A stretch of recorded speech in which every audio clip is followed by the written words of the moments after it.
அஸ்ஸலாமு அலைக்கும் வரஹ்மத்துல்லாஹி வபரகாத்துஹு. காஷ்மீர் மாநிலம் பெஹல்காம் என்ற ஒரு பகுதியில் நடந்த ஒரு கொடூரமான ஒரு சம்பவம் மனதை உலுக்கக்கூடியதாக இருக்கிறது.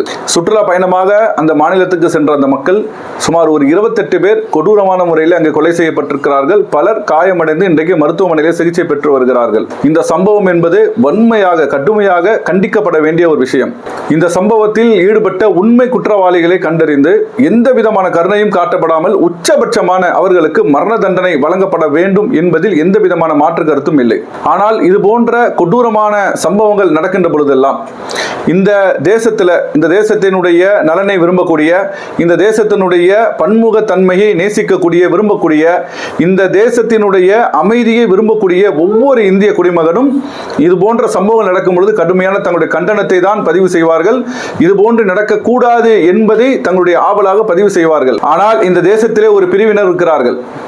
அந்த பிரிவினர்கள், அந்த சங்கிகள் என்ற ஒரு கூட்டம் இருக்கிறது. இந்த சங்கிகளுடைய கூட்டத்தினுடைய வேலை எந்த ஒரு சம்பவம் நடந்தாலும் அதை வைத்து எப்படி மத அரசியல் செய்யலாம் என்பதை மட்டுமே ஒரே குறிக்கோளாக கொண்டு செயல்படக்கூடிய ஒரு பிரிவு இந்த தேசத்தில் இருக்கிறது. இந்து முஸ்லிம் என்ற இந்த வேற்றுமையை எந்த அளவிற்கு அரசியல்படுத்த முடியுமோ அந்த அளவிற்கு அரசியல்படுத்தக்கூடிய ஒரு மோசமான ஒரு கூட்டம் இந்த இந்துத்துவ பயங்கரவாதிகள் கூட்டம். இந்த சம்பவம் நடந்து அதனுடைய பின்னூட்டம் எல்லாமே இன்றைக்கு சமூக ஊடகங்களை பார்த்தோம் என்று சொன்னால் ஒரே மாதிரியா, ஒவ்வொருவரும் சுயமாக சிந்திச்சு இல்லை, ஒரே மாதிரி கண்டென்ட்டை எல்லாரும் சமூக ஊடகங்களை பரப்புவதை நாம் பார்த்து கொண்டு இருக்கிறோம். ஏன்னா அவர்களுக்கு சுயமூளை கிடையாது. அவர்களெல்லாம் மாட்டு மூத்திரத்தை குடித்தவர்களுக்கு எல்லாம் சுயமூளை இருக்காது. இப்படிதான் காப்பி பேஸ்ட் தான் அவருடைய வேலை எல்லாமே.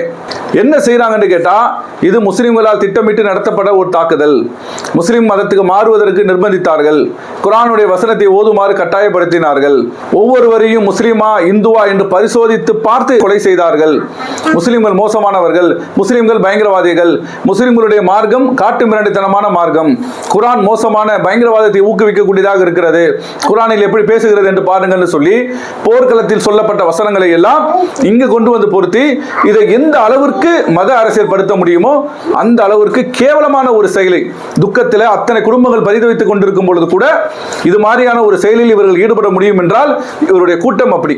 இதுடைய பாதையே தனி பாதை. இது யாருக்கும் இது மாதிரியான சிந்தனை வரவே வராது. இவர்களுக்கு இந்த தேசத்தில் பல கலவரத்தை பார்த்தவர்கள், பல மோதல்களை உண்டாக்கியவர்கள், இரத்தத்தை இந்த தேசத்தில் ஓட்டுவதையும் பார்ப்பதையும் அரசியல் படுத்துவதில் ரொம்ப முதன்மையாக செயல்படக்கூடிய கூட்டம் இந்த பயங்கரவாதிகளுடைய கூட்டம். ஆனால் உண்மை நிலவரம் என்ன? இன்னைக்கு செய்திகளில் ஓரளவுக்கு ஊடகங்களில் வரக்கூடிய செய்திகளே பார்க்கிறோம். இந்த தாக்குதல் நடக்கின்ற பொழுது ஒரு முஸ்லீம் அந்த பகுதியில் பெரும்பாலும் குதிரையில தான் அந்த பகுதியில் போக முடியும், வாகனமாக போக முடியும்.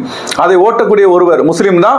அவர் இந்த தாக்குதலில் ஈடுபட்டவர்களுக்கு எதிராக கடுமையான முறையில் போராடி தடுத்து உசைன் என்பவர் அந்த தாக்குதலில் அவரும் பலியாகி இருக்கிறார்.